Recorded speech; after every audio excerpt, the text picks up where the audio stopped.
Saudara-saudari terkasih, apakah saudara sudah memulai hari ini dengan penuh sukacita dan punya niat untuk berbuat baik meskipun kecil? Semoga Tuhan memberkati niat baik saudara. Anda dan saya pasti punya pengalaman mengenal seorang dokter atau pergi ke dokter untuk berobat.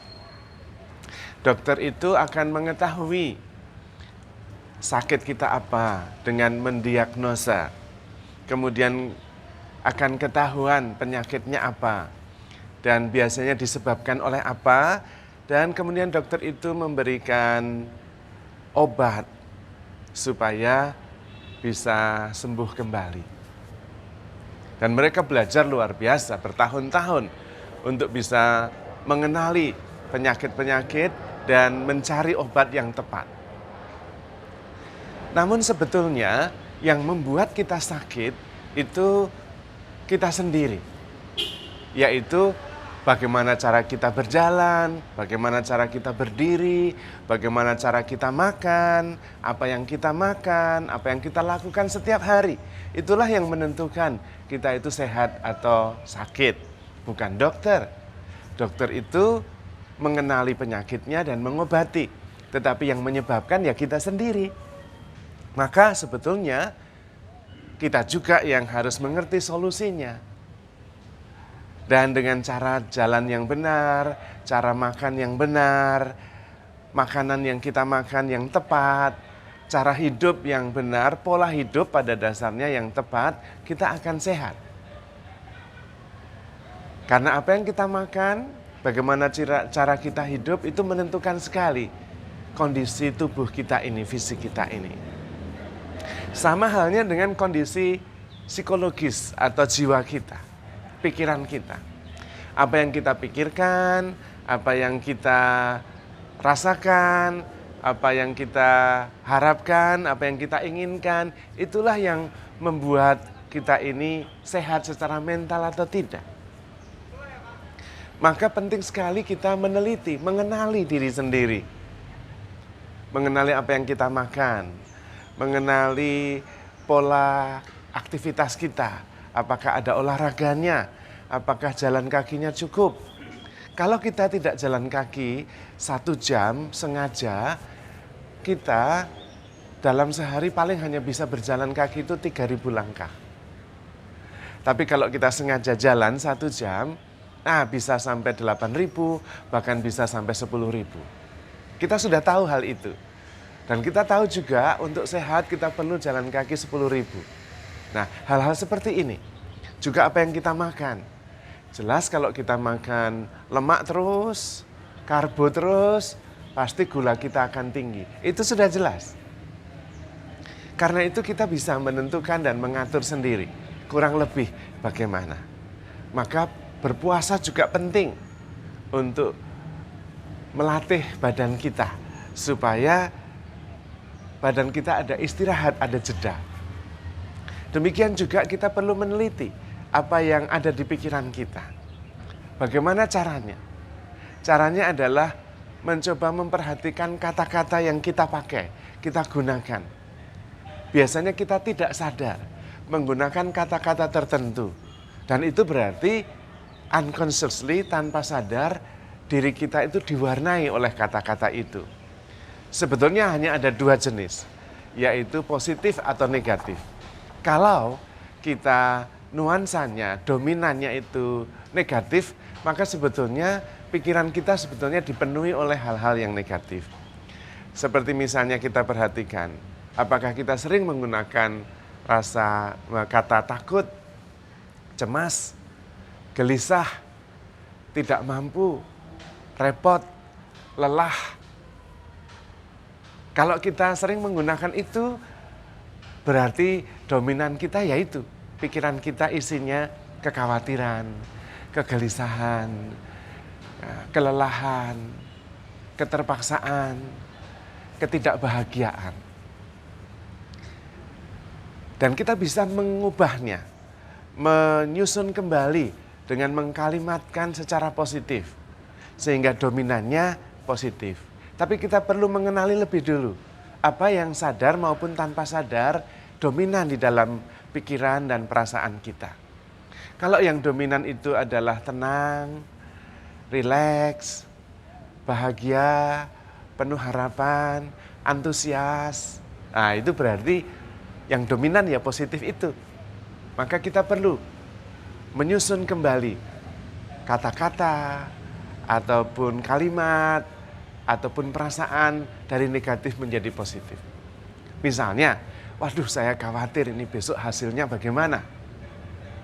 Misalnya kita mau melakukan sesuatu, kalau seperti saya mau mengadakan seminar, waduh hasilnya gimana ya, orang bisa mengerti atau tidak ya, wah saya khawatir saya kurang siap kali ini. Nah, itu negatif. Kita bisa menyusun kembali, mengkalimatkan menjadi positif. Wah semoga Tuhan nanti berkarya, Roh Kudus menggerakkan hati para pendengar, sehingga seminar bisa berjalan dengan baik. Apa yang saya sampaikan bisa diterima dan kemudian bisa menjadi inspirasi bagi mereka. Nah, itu mengkalimatkan secara positif, sehingga nuansanya menjadi positif. Secara praktis, apa yang harus kita lakukan? Selain membahasakan kembali secara positif, ada juga beberapa triks yang bisa membantu kita untuk hidup menjadi lebih positif. Yang pertama, hidup sepenuhnya. Full attention. Fokus. Jangan terlalu berpikir tentang setelah ini apa lagi, setelah ini apa lagi. Nah, itu cara yang pertama. Fokus pada apa yang saya lakukan. Kemudian berusaha sesudah hidup sepenuhnya melakukan sesuatu yang sungguh-sungguh bernilai, yang baik. Karena kebahagiaan itu adalah buah dari kebaikan. Maka kita perlu fokus melakukan kebaikan-kebaikan. Melakukan kebaikan dengan ketulusan, sepenuh hati. Maka buahnya adalah kebahagiaan.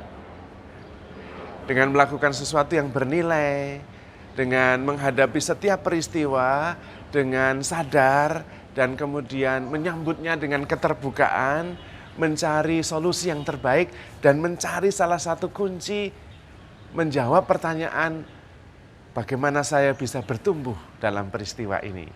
Nah, itu salah satu strategi. Sehingga kita selalu antusias menghadapi hidup ini. Tidak terlalu khawatir. Yang berikutnya adalah jeda. Kita perlu setiap hari mengambil jeda. Kalau perlu justru ketika kita sedang melakukan sesuatu yang sangat intens. Jeda dulu, tinggalkan dulu, entah dengan menggerakkan badan, menghela nafas dengan lega, atau jalan kaki 2-3 putaran. Tinggalkan dulu sementara, nanti ambil lagi, masuk lagi dalam kegiatan fokus yang intens itu. Jeda ini sangat penting, karena kemudian kita bisa berpikir lebih jernih dan bisa mengambil jarak.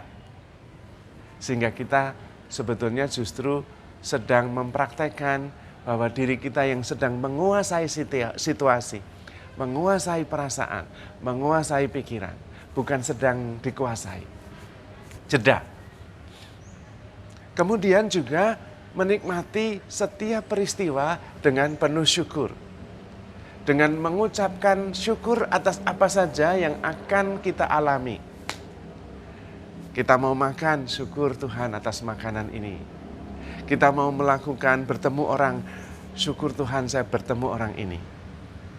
Kita mau mempresentasikan sesuatu, syukur Tuhan saya bisa mempresentasikan hal yang penting kali ini. Banyak ucapan syukur setiap peristiwa, setiap kegiatan. Itu akan membuat hati kita penuh syukur. Lalu dominannya juga syukur dan positif. Karena sebetulnya hidup itu lebih banyak terjadi tidak seperti yang kita pikirkan, tidak seperti yang kita harapkan. Dan kita harus bersyukur. Karena kita tidak harus mengharapkan, tidak harus menginginkan pun hidup terjadi dengan baik. Bahkan ketika peristiwa buruk terjadi, kita itu tetap diberi kebaikan. Kita masih terus bernafas, meskipun kita sedih. Ketika kita takut, cemas, kita tetap bernafas. kita tetap bisa hidup. Nah, itu semua adalah kehidupan anugerah yang terjadi bahkan tanpa kita minta. Maka kita harus perlu bersyukur. Kalau kita terus bersyukur atas setiap peristiwa, baik maupun buruk, maka kita akan penuh syukur. Hati kita penuh syukur. Dan sebetulnya baik dan buruk itu tidak ada. Itu hanya adalah buah pikiran kita sendiri. Maka saudara-saudari terkasih, Tuhan Yesus datang bukan supaya kita bahagia, tetapi supaya kita hidup sepenuhnya. Aku datang supaya kalian semua hidup dan hidup di dalam kepenuhannya. Maka saudara-saudari terkasih, hiduplah sepenuhnya, fokus, penuh sukacita dan syukur, karena kita begitu dicintai Tuhan. Maka handle yourself with care, because you are loved. Tuhan memberkati.